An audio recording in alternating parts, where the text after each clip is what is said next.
Hi, this is your Yo-Yo Sam. Come on, let's go. Let's bolt.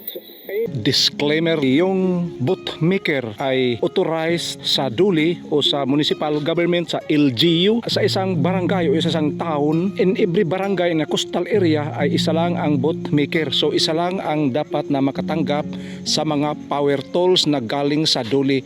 Yan ang kaibahan kasi isa lang ang allowed na bootmaker dito sa aming barangay, dito lang sa coastal area. Kaya ang kadalasang mga bootmaker ay nandyan nakatira sa coastal area. To all lovely ladies and gentlemen, welcome.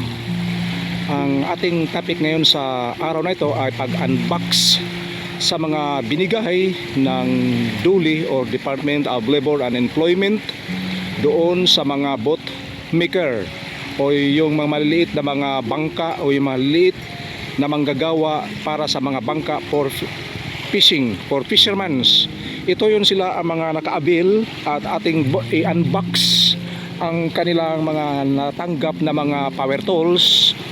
Halika kayo at samahan niyo ako manood sa pag-unbox ng may-ari ng nakapag-receive ng power tools.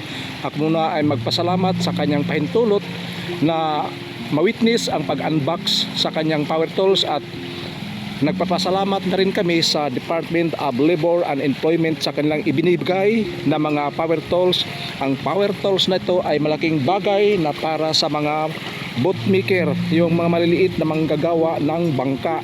Sila ang nabigyan at nakatanggap sila ng basic power tools. Ang basic power tools na kanilang natanggap ay circular saw, planer, angular grinder, at saka electric power drill. Halika kayo at samahan niyo ako. Ang una nating i-unbox ay yung circular saw. At ito, at dinukot na sa mahiwagang kahon, at ito at pinakita na. Ayan.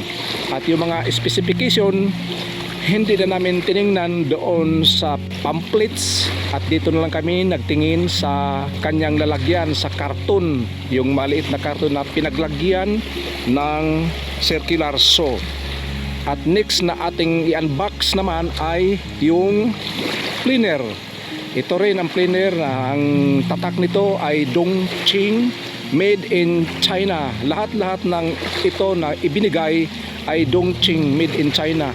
At ito rin, at hindi na kami nagtingin doon sa pamphlets. Dito na lang kami nagtingin sa specification ng planer sa mahiwagang karton. At ating next na i-unbox ay yung angular grinder. Ito rin, Dongqing product din at made in China. At ating titingnan, ang kanyang karton ay ganon din. At next na ating i-unbox na yung panghuli ay electric drill. Ganon din ay electric drill ang basic tools sa paggawa ng bangka, at Dongqing din, made in China. At tingnan natin sa box ay ganon din. Malaking bagay na to sa mga manggagawa ng bangka, at ang paggamit ito ay with a safety goggles, with a safety precaution always. 220 volts ang kanyang power na pwede siyang isaksak. At yan lang ang mga short na unbox, 4 na piraso. Ito lang ang basic na ginagamit sa paggawa ng bangka. This is your Yo-Yo Sam. See you on my next vlog, and God bless us all. Bye bye.